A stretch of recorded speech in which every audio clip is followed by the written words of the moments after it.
আজি কম মই মোৰ কাহিনী উথল পুথল হৈ থকা মোৰ জীৱনৰ কঠিন সময়খিনিৰ কথা।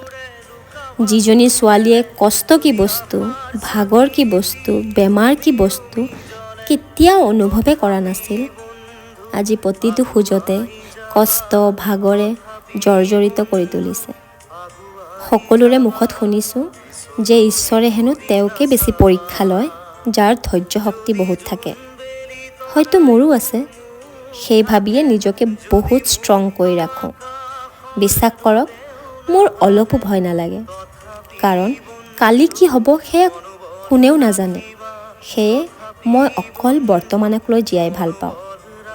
প্ৰতিবাৰ হস্পিটেলৰ পৰা আহি আগতকৈও বেছি উদ্যমেৰে কাম কৰোঁ, যেন ঈশ্বৰক প্ৰত্যাহ্বান জনাইছোঁ যে আপুনি হাজাৰ পৰীক্ষা ল'লেও মোৰ একো কৰিব নোৱাৰে।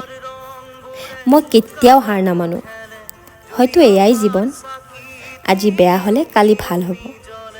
এটা কথা শিকিছোঁ যে আপোনাৰ শৰীৰটো সকলোতকৈ বেছি মূল্যৱান সম্পদ।